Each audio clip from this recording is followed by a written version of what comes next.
ناظرین، اس پروگرام میں انشاءاللہ میں قضا نماز کا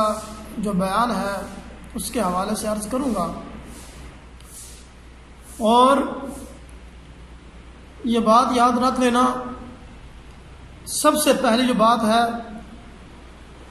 بلا عذر شرعی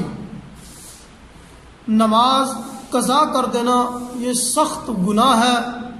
اور اس پر فرض ہے کہ اس کی قضا کرے اور سچے دل سے اللہ پاک کی بارگاہ میں توبہ کرے، سچے دل سے اللہ تعالیٰ کی بارگاہ میں وہ توبہ کرے۔ جس نے بغیر کسی شرعی عذر کے نماز کو قضا کر دیا اور جان بوجھ کر نماز کو قضا کیا تو وہ سخت گناہگار ہوگا، اور وہ اللہ پاک کی بارگاہ میں سچے دل سے توبہ کرے، اللہ پاک کی بارگاہ میں سچے دل سے معافی طلب کرے۔ اسی طرح ناظرین، مسئلہ قضا اور ادا کسے کہتے ہیں، پہلے اس کے بارے میں سمجھ لیں۔ قضا کسے کہتے ہیں اور ادا کسے کہتے ہیں؟ قضا اسے کہتے ہیں اللہ پاک کی ذات نے بندوں پر جو حکم کیا اور اس کا ٹائم بھی مقرر کر دیا کہ اس ٹائم میں تم نے یہ کام کرنا ہے، اگر اس ٹائم کے اندر ہم نے وہ کام کر لیا تو اسے ادا کہیں گے، لیکن اس کام کو ہم نے مقرر جو ٹائم تھا اس میں نہیں کیا، اس ٹائم کو نکال کر دوسرے ٹائم میں کیا تو اسے قضا کہیں گے۔ مثال کے طور پر مثال دے کر میں بات سمجھاتا ہوں۔ مثال کے طور پر ظہر کی نماز کا ٹائم تھا، ظہر کی نماز کا ٹائم تھا، اب ٹائم مقرر ہے ظہر کا کہ ظہر کا ٹائم جو ہے مقرر ہے، اگر اس ٹائم کے اندر ہم نے ظہر کی نماز پڑھی تو وہ ادا ہوگی۔ اگر ظہر کا ٹائم نکل گیا، ظہر کی نماز ہم نے نہیں پڑھی بلکہ عصر یا مغرب ٹائم ہم نے وہ نماز پڑھی تو اسے وہ قضا ہوگی، اسے ہم قضا کہیں گے۔ مقررہ ٹائم کے اندر نماز پڑھنا جو ہے وہ ادا ہے، اور ٹائم کو جو ہے وہ نکال دیں، ٹائم کو گزر جائے اس کے بعد نماز پڑھنا اسے قضا کہتے ہیں۔ ناظرین، یہی قضا اور ادا میں فرق ہے۔ اسی طرح ناظرین یہ بھی بات یاد رکھ لیں، وقت میں اگر تکبیر تحریمہ کہی، انسان نماز پڑھ رہا ہے اور ٹائم جو ہے نماز کا نکل رہا ہے اور آخر وقت ہے، آخری جو ٹائم ہے، تھوڑی دیر رہ گئی ہے نماز کا ٹائم گزرنے میں، تو اب انسان نے جلدی سے تکبیر تحریمہ باندھ لی ٹائم کے اندر، اور بقیہ نماز جو ہے ٹائم گزر گیا، ٹائم ختم ہو گیا، اس کے بعد بقیہ نماز اس نے پڑھی اور مکمل کی۔ تکبیر تحریمہ ٹائم کے اندر جو اس نے کہی تھی، نماز شروع تک جو ٹائم کے اندر کی تھی، اور اب نماز کا ٹائم گزر گیا، وقت جاتا رہا، اس نے اب نماز مکمل کر لی، اس کی جو نماز ہوگی وہ قضا نہیں ہوگی بلکہ ادا ہوگی۔ مگر کچھ نمازیں ہیں جو سلام جو ہے اگر پھیرنے سے سلام اگر اس نے پھیرا ٹائم نکلنے کے بعد وہ قضا ہو جائیں گی۔ وہ نمازیں جیسا کہ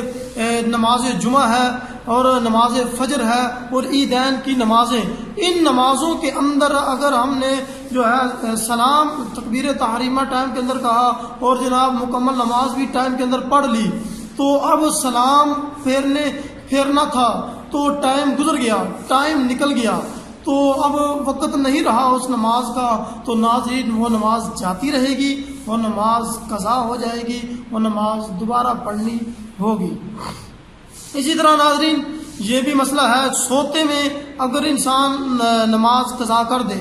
یا بھول جائے نماز قضا کر دے، تو جب بھی وہ بیدار ہو جائے، جب بھی وہ جناب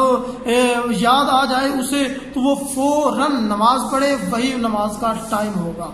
ہاں، یہ بھی مسئلہ یاد رکھ لیں کہ اگر کوئی شخص پاس موجود ہے، کہ اگر ایک شخص سو گیا تو پاس ایک شخص بیدار ہے، جاگ رہا ہے، اس پر فرض ہے، واجب ہے کہ وہ اسے اٹھا دے اور وہ نماز پڑھے۔ اور اسی طرح کوئی شخص نماز کو بھول گیا کہ نماز پڑھنی تھی، تو اگر اس کے ساتھ کوئی ایسا آدمی ہے جسے یاد ہے نماز کا ٹائم ہو گیا ہے، وہ اسے یاد کرا دے کہ بھائی جان نماز کا ٹائم ہو گیا ہے، نماز پڑھ لے، تو جب وہ اس کا فرض ہے، اس پر واجب ہے، وہ اسے یاد کرا دے تاکہ وہ اپنے مقررہ وقت میں جو ہے نماز اپنی ادا کر سکیں۔ اسی طرح ناظرین، اگر کوئی سو رہا ہے، اگر بے ہوشی کی حالت میں یا جو ہے غشی کی حالت میں یا کوئی نشہ آور یا کسی کے ڈر کے خوف کی وجہ سے وہ جناب بے ہوش رہا، کافی دیر تک غشی طاری رہی، کہ مثال کے طور پر کسی درندے کے خوف سے جناب غشی طاری رہی، کافی دیر تک وہ غشی طاری رہی، 6 ٹائم ایسے گزر گئے کہ اسے جو ہے اس پر غشی طاری رہی، تو اب وہ نماز قضا نہیں کرے گا۔ اسی طرح یا کسی انسان یا دشمن کا خوف تھا کہ اس نے جو ہے جان سے مارنے کا جو دھمکی دی، انسان جو ہے وہ بے ہوش ہو گیا یا اس پر غشی طاری ہو گئی، 6 ٹائم ایسے گزر گئے کہ جناب اس سے ہوش نہ آیا، تو اب وہ ہوش آیا 6 ٹائم کے بعد کہ وہ ان نمازوں کی قضا نہیں کرے گا۔ اسی طرح یہ بھی مسئلہ یاد رکھ لیں، یہ نہ سمجھنا کہ لو جی مولانا صاحب نے کہہ دیا کہ بے ہوشی کی حالت میں جناب غشی کی حالت میں نمازوں کی جو ہے اگر نمازیں فوت ہو گئی ان کی قضا نہیں ہوگی، لیکن یہ بات یاد رکھنا، اگر جان بوجھ کر کسی نے نشہ کیا، جان بوجھ کر کسی نے بنگ وغیرہ یا اس طرح کا شراب وغیرہ یا اس طرح کی کوئی بھی نشہ آور چیز یوز کی اور اب وہ جو ہے عقل اس کی جاتی رہی، بے ہوشی طاری ہو گئی، غشی طاری ہو گئی، جنون لاحق ہو گیا، اب جناب 6 وقت چاہے گزر جائیں، چاہے جناب اس سے زیادہ ٹائم کیوں نہ گزر جائے،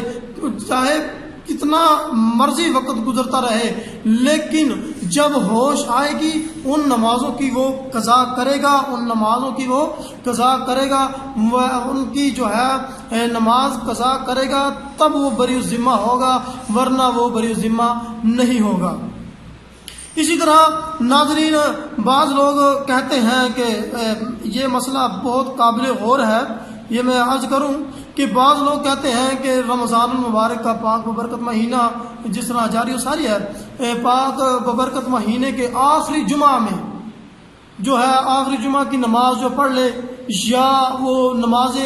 ظہر کے بعد یا عصر کے بعد نوافل پڑھ لے، تو اس کی جو ہے تمام عمر کی جو جتنی بھی نمازیں قضا ہوئی ہیں ان سے وہ بری ذمہ ہو جائے گا۔ ناظرین، ایسا مسئلہ نہیں ہے، یہ من گھڑت باتیں ہیں، یہ غلط باتیں ہیں، ان کا شریعت کے ساتھ کوئی تعلق نہیں ہے۔ ناظرین، جب تک نماز پڑھے گا نہیں تب تک جو ہے نماز سے وہ بری ذمہ نہیں ہوگا، جب وہ پڑھے گا نماز قضا کرے گا اور تب ہی وہ بری ذمہ ہو جائے گا۔ اسی طرح ہم نے جو ہے یہ